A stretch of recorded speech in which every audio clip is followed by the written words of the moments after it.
নমস্কার, আমি বর্ণালী। আপনারা আছেন দি ইটার্নাল স্কাই, অনন্ত আকাশের মাঝে, আর নিজের মাঝেও আকাশকে রাখুন। আমাদের বহু প্রতীক্ষিত শ্রাবণ মাস উপস্থিত। শ্রাবণ মাস অতি পবিত্র ভোলা মহেশ্বরের মাস, তাই আমরা বাবার কথাই আলোচনা করব। বাবার পূজা সম্পর্কিত বিভিন্ন টিপস ও শাস্ত্র কথা নিয়ে কিছু তথ্য, যেগুলি আমিও পড়াশোনার মাধ্যমেই জেনেছি, সেগুলি আজ আপনাদের সঙ্গে শেয়ার করে নিচ্ছি। আশা করি আপনাদেরও অনেক কাজে লাগবে, শিব পূজা করতে সুবিধা হবে। আর সঙ্গে বলবো, আমাদের অনুষ্ঠান ভালো লাগলে লাইক, শেয়ার ও কমেন্ট করবেন এবং চ্যানেলটিকে সাবস্ক্রাইব করে সঙ্গে থাকবেন। আসুন যাওয়া যাক মূল পর্বে। লিঙ্গ পুরাণে আছে, যে ব্যক্তি শিবলিঙ্গ পূজা না করে অন্য পূজা করে তার পূজা বিফল হয়। তাই প্রথমে শিব পূজা করতে হয়। পার্থিব শিব পূজায় সর্বসিদ্ধি যুক্ত হয়। পাষাণ পূজায় দ্বিগুণ ফল হয়। স্বর্ণলিঙ্গ পূজা করলে সর্বসিদ্ধি লাভ হয় ও শত্রু নাশ হয়। রৌপ্যে তা থেকে চতুর্গুণ ফল লাভ হয়। তাম্রলিঙ্গে পুষ্টি, কাঁসালিঙ্গে কিন্তু ধনক্ষয়।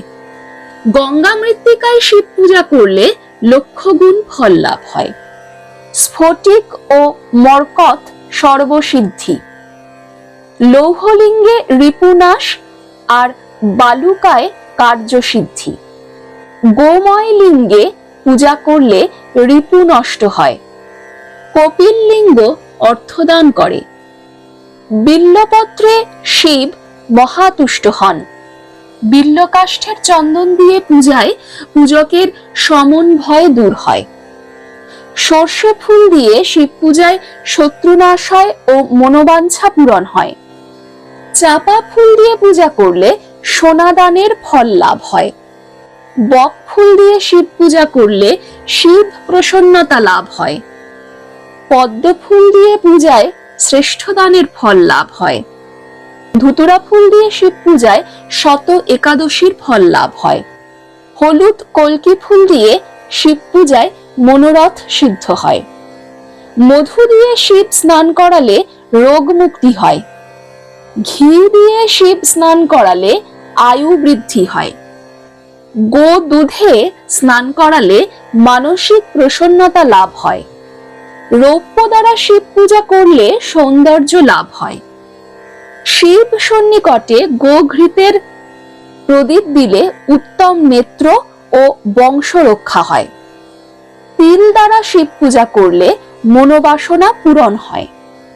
আখের রসে শিব পূজা করলে উত্তম লক্ষ্মী লাভ হয়। মোক্ষ লাভের জন্য গঙ্গা জলে শিব পূজা উৎকৃষ্ট। বক ফুল শ্রেষ্ঠ শিব পূজায়। শ্রাবণ মাসে উৎপল, ভাদ্রে পদ্ম, আশ্বিনে আপামার্ক পুষ্প শ্রেষ্ঠ।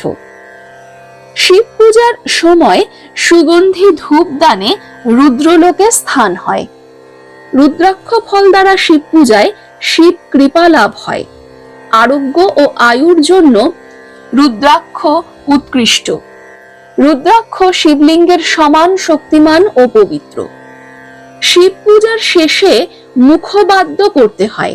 মুখবাদ্যে পূজা সফল হয়। মুখবাদ্য এবং বোম বোম বলতে হয়। সমস্ত দান, বিবিধ ব্রত ও তীর্থ সকল নিয়ম অন্যদিকে শিবলিঙ্গ পূজা দুই সমান ফল দেয়। পূর্বে চতুর্বেদে লিঙ্গ ছাড়া অন্য পূজা ছিল না, ইহা সর্বশাস্ত্রের সিদ্ধান্ত। শিব পূজা সর্বদা উত্তর মুখেই করতে হয়।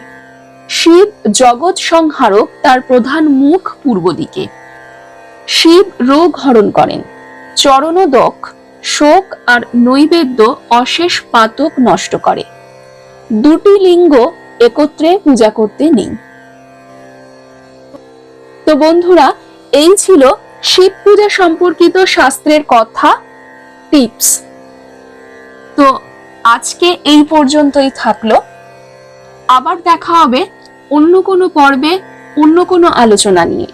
ততক্ষণ আপনারা সকলে সুস্থ থাকুন, সকলকে ভালো রাখুন, ভোলা মহেশ্বরকে পুজো দিন এবং তিনি যেন সকলের মঙ্গল করেন, গোটা জীবজগতের মঙ্গল সাধন হোক, এই প্রার্থনা জানিয়ে আজকের মতো অনুষ্ঠান এখানেই শেষ করছি।